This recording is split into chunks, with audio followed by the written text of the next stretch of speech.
Olá, eu sou a Amanda e você está no canal De Frente com o Mal. Antes de iniciar o vídeo, eu gostaria de pedir a ajuda de vocês. Nosso canal é relativamente novo, não tem nem 4 meses de atuação, mas já temos muitos casos publicados. Esse canal aqui é feito para a informação de vocês mesmo. Então eu gostaria de pedir que vocês deixem um like nesse vídeo, se inscrevam no canal e ativem o sininho para receber notificação de novos vídeos. E se puderem, deixem também um comentário pertinente ao caso, dizendo se vocês já conheciam, se tem algum detalhe que você aprendeu aqui nesse vídeo, porque além desse feedback ser muito importante para a gente saber se estamos fazendo aí o vídeo de uma forma que agrade vocês, esses comentários também aumentam a relevância do vídeo, fazendo com que ele seja entregue para mais pessoas.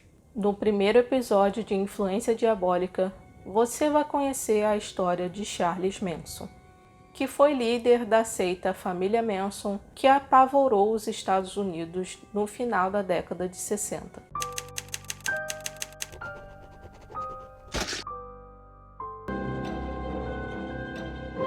Charles Mills Manson nasceu em Cincinnati, Ohio, nos Estados Unidos, em 12 de novembro de 1934, quando sua mãe, Ada Kathleen Maddox, tinha apenas 16 anos. Ela engravidou aos 15 anos de um homem casado que se chamava Coronel Scott, de 23 anos, e utilizava o nome dele para se passar por militar. Assim que ele ficou sabendo da notícia que Kathleen estava grávida, ele inventou uma viagem de negócios e nunca mais apareceu. Charles recebeu esse nome em homenagem ao seu avô, que se chamava Charlie Maddox, que faleceu de pneumonia em 1931. Manson foi registrado com o nome de seu padrasto, William Eugene Manson, que tinha 25 anos quando se casou com Kathleen, quando ela ainda estava grávida. Mas esse casamento durou apenas 2 anos e meio, porque Kathleen não parava em casa e estava sempre se envolvendo em assaltos junto com seu irmão Luther. Quando Charles tinha quase 5 anos, Kathleen acabou sendo presa em um desses assaltos com o irmão e foi condenada a 5 anos de prisão. A casa da avó de Manson, Nancy, era muito distante da prisão e por isso acharam que seria melhor que Charles se mudasse para a casa dos tios, onde ele pudesse ficar mais próximo da prisão e assim poder visitar sua mãe. Lá na casa dos tios, ele acabou tomando gosto por armas e música, já que nessa casa tinha um piano e todo domingo eles frequentavam a igreja, e Charles gostava das apresentações musicais de lá. Desde a infância, Manson era obcecado em ser o centro das atenções, mentia muito e tinha o hábito de fazer coisas e colocar a culpa em terceiros. Depois que a mãe de Manson conseguiu uma condicional depois de 3 anos de prisão por bom comportamento, Charles foi morar com ela. Mas ela continuava com aquela vontade de ficar saindo à noite, bebendo, festejando e procurando sempre um marido. E por isso, Manson ficou com diversas babás diferentes. Quando ela finalmente arrumou o marido em uma reunião de alcoólicos anônimos, quando ela decidiu parar de beber, Charles já estava cometendo alguns delitos, roubando itens de loja e faltando muitas aulas na escola. E pensando que poderia dar um jeito no filho e poder focar no vício do marido, ajudando ele a se libertar das bebidas também, Kathleen matriculou Charles, agora com 12 anos, em um internato católico. Mas esse lugar exigia um bom comportamento, estudos e a participação em serviços religiosos. E quem não obedecesse era duramente castigado. E como o comportamento de Manson não melhorou, ele apanhou bastante nesse lugar. Em uma saída dele do internato para passar o Natal com a família na casa dos tios, Charles tentou roubar uma arma, mas uma prima dele, que também tinha ficado em casa junto com ele enquanto o resto da família foi todo para a igreja, alertou a família e eles encontraram essa arma com ele e tiraram dele. Ele retornou para o internato, mas 10 meses depois ele fugiu de lá. Agora com 13 anos, ele decidiu não ir atrás da mãe e sim ficar cometendo vários delitos para tentar se manter sozinho. Mas ele nunca conseguia se hospedar em bons lugares, porque ninguém em sã consciência ficaria hospedando um adolescente sem responsáveis. Em uma dessas invasões que ele fazia, ele acabou sendo pego e levado para uma entidade católica chamada Cidade dos Garotos, onde ele se envolveu com outro garoto que tinha um tio criminoso e eles começaram a fazer assaltos à mão armada como aprendizes desse tio. Mas ele logo foi pego e levado para um reformatório. Lá ele foi abusado sexualmente e também abusou de outros garotos. E a vida criminosa de Charles estava apenas no começo. Ele passou por diversos reformatórios. Quando ele finalmente resolveu mudar o seu comportamento, ele mostrou uma evolução muito grande nos estudos e foi muito elogiado pelo seu desempenho e inteligência e liberado. Ele decidiu ir morar com a avó dessa vez, que era uma fanática religiosa que o obrigava a ir para a igreja todos os domingos, mas ele estava sempre questionando a Bíblia e se gabando de todos os crimes que já havia cometido para os outros garotos ali da sua idade. Aos 20 anos, Charles casou-se com uma menina chamada Rosalie, que alegou ter 17 anos, mas algumas pessoas acreditavam que ela na verdade tinha 15 anos. Assim que ela engravidou, Charles voltou a roubar carros para conseguir mais dinheiro por causa das despesas de saúde dela. Até que um dia ele decidiu roubar um carro, pegar sua mulher grávida e ir para Los Angeles, onde sua mãe estava morando. Mas lá ele continuou usando esse carro e, claro, a polícia acabou descobrindo, o roubo e pegando ele. Mas ele usou toda a sua lábia e conseguiu 5 anos de liberdade vigiada somente. Ele deveria comparecer novamente à corte,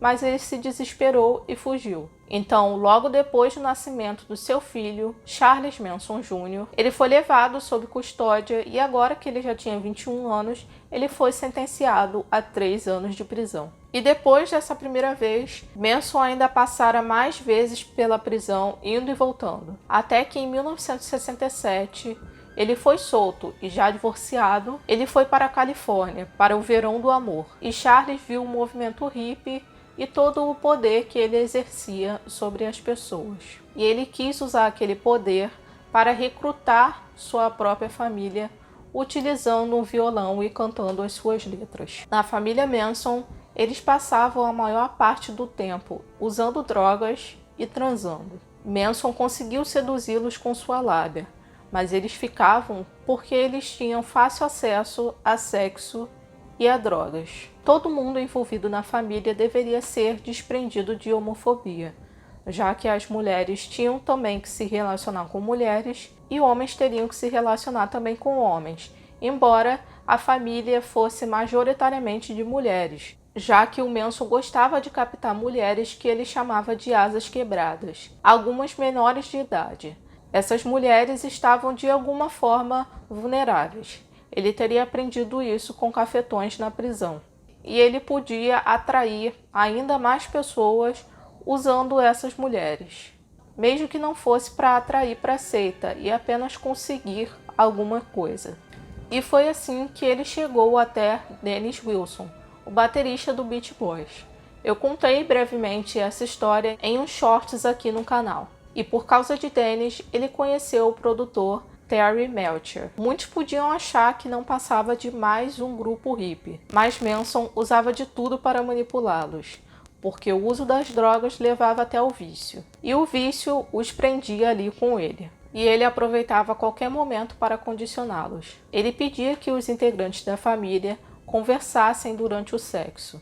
Assim, ele tinha como saber informações sobre as inseguranças e desejos de cada um. E enquanto ele dava a dose cheia de drogas para os outros integrantes, ele mesmo se drogava muito pouco. A família chegou a passar de 30 integrantes, envolvidos com sexo, drogas, isolamento e a dominação de Manson. Os integrantes da família Manson diziam que ele nunca chegou a dizer com todas as palavras de que ele era o Messias, mas ele sempre jogava umas frases soltas no meio da conversa, indicando aquilo.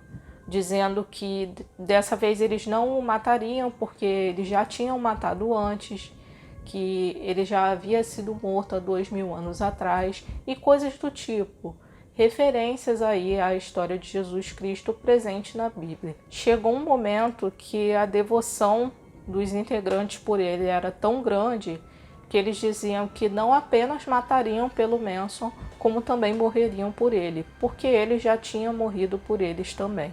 E eles diziam não se incomodar em tirar a vida de outras pessoas, porque aquilo era necessário para que eles pudessem sobreviver acima de todos. E foi assim que Charles começou a treiná-los para o que ele dizia ser uma guerra racial, a qual ele chamou de Helter Skelter, pois disse que os Beatles estavam mandando uma mensagem para ele com essa música, que era do famoso álbum branco. Ele dizia que a música estava confirmando para ele que os negros dominariam o mundo e que ele tinha que lutar contra isso. Manson tinha ficado muito ressentido com o produtor que ele conheceu, o Terry Melcher, porque ele não quisera produzir Manson e não ficou impressionado com a sua música. Esse produtor, na época que eles se conheceram, morava em uma mansão alugada na rua Cielo Drive. Então, quando Manson resolveu começar os seus atos violentos, em 1969, e ele mesmo iniciar essa guerra racial, ele sabia muito bem que o produtor não vivia mais naquele endereço, mas mesmo assim,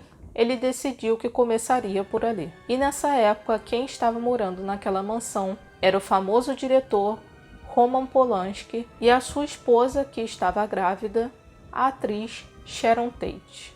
Manson mandou 3 dos seus integrantes mais fiéis para fazer uma visita a essa casa. Polanski estava em Londres a trabalho, mas Sharon e mais 4 pessoas estavam em casa e foram vítimas da família Manson. Como forma de incriminar os Panteras Negras, além de tirar a vida de todos que estavam naquela casa, eles escreveram também com sangue as palavras porco, que era a forma que os Panteras chamavam os policiais para desumanizá-los, assim como os policiais faziam com os negros. Só que para confirmar o início daquela guerra, eles precisavam fazer mais vítimas. Então, no dia seguinte, eles invadiram a casa dos LaBianca e tiraram a vida de mais 2 pessoas, o casal LaBianca. E assim como no crime anterior, eles deixaram diversas escritas de sangue. Eles ainda pegaram também itens dos LaBianca e deixariam em um bairro negro, torcendo para que alguém pegasse aqueles pertences e utilizasse o cartão de crédito para pensarem que era mesmo os menos privilegiados se vingando dos ricos. Todo mundo em Los Angeles ficou apavorado e temendo pela própria vida. Quando Manson foi preso, ele disse que a família chegou a matar umas 35 pessoas, mas nunca saberemos se isso é realmente verdade, já que ele tinha o hábito de mentir, mas apenas nesses 2 casos, 7 vítimas foram confirmadas. Uma outra morte, antes mesmo do crime Tate LaBianca, foi confirmada. A morte de um homem chamado Gary. Ele fornecia drogas para que eles vendessem, só que essas drogas eram ruins e os compradores estavam reclamando. Então Bob, que era integrante da família Manson, foi tirar satisfação com Gary e pediu o dinheiro de volta, só que Gary disse que ele não tinha o dinheiro. Então o Charles ficou irritado da forma que o Bob estava agindo com o Gary, sendo muito pacífico, e ele apareceu na casa do Gary com uma espada, cortou sua orelha e seu rosto e virou para Bob e disse que ele estava ali para ensinar o Bob a ser homem e que ele sabia muito bem o que ele tinha que fazer. Bob tirou a vida de Gary e logo em seguida foi preso. Depois dos crimes Tate LaBianca, eles foram para o deserto para se esconder, mas Manson decidiu queimar uma escavadeira e isso chamou a atenção. A polícia os prendeu por destruir propriedade do governo, mas foi aí que uma das integrantes da família resolveu se gabar do crime que tinha cometido para uma colega de cela e disse que eles tinham uma lista de vários famosos que eles pretendiam tirar a vida. Essa colega de cela alertou a polícia e assim eles resolveram o caso, mas eles precisavam ainda de uma testemunha. Mas mesmo preso, Manson ainda exercia muita influência sobre a família. chegando até a atrair mais seguidores e receber cartas na prisão. Nada nas cenas incriminava Manson. Não havia nenhuma digital dele. Eles precisavam de alguma forma de depoimentos de integrantes da família, mas seria muito difícil fazer com que eles traíssem a confiança de Manson. Mas uma das integrantes mais novas, que tinha apenas 16 anos e estava com Manson desde os 14 anos, resolveu falar, mas antes ela precisou passar por um tratamento porque ela estava com muitos problemas em decorrência desses 2 anos usando drogas. Os outros integrantes sempre ameaçavam quem ousasse abrir a boca, mas ela acabou se sentindo segura para finalmente falar o que acontecia. O julgamento durou 7 meses e foi um dos julgamentos mais caros dos tribunais dos Estados Unidos. O júri levou 10 dias para chegar no veredito.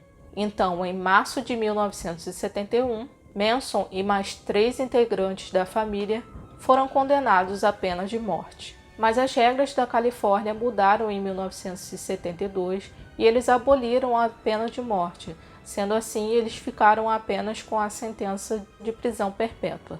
Manson não conseguiu ser famoso pela música e talvez não tenha conseguido realizar o seu sonho de ser um músico mais notável que os Beatles. Ele não conseguiu fazer isso através da música, mas no crime certamente ele fez. Ele morreu em 2017 na prisão, aos 83 anos, de causas naturais.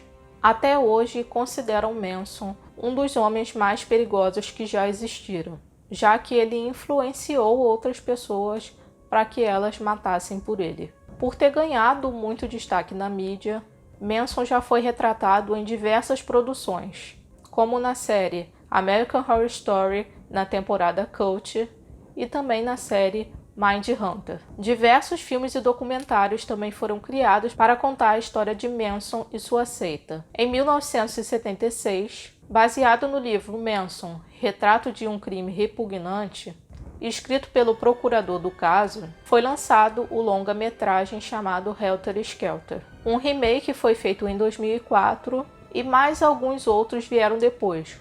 O mais recente é o filme Era Uma Vez em Hollywood, do diretor Quentin Tarantino, de 2019. E esses são só alguns exemplos. Tem muitos filmes e documentários falando sobre essa história. O próprio Manson escreveu uma autobiografia chamada Manson in His Own Words. Na tradução livre, Manson em suas próprias palavras. Mas essa obra não foi traduzida para o português. Ele também teve algumas de suas músicas gravadas por artistas famosos, como por exemplo a música Never Learn to Love, gravada pelos Beach Boys, e também outras que foram gravadas pelo Guns N' Roses e o Marilyn Manson, que usa como nome artístico o sobrenome de Charles e também o nome da artista Marilyn Monroe. E vocês, já conheciam a história de Charles Manson? Tem algum detalhe aqui que eu mencionei que vocês não conheciam? Me conta aí nos comentários. Eu vejo vocês no próximo caso. Tchau!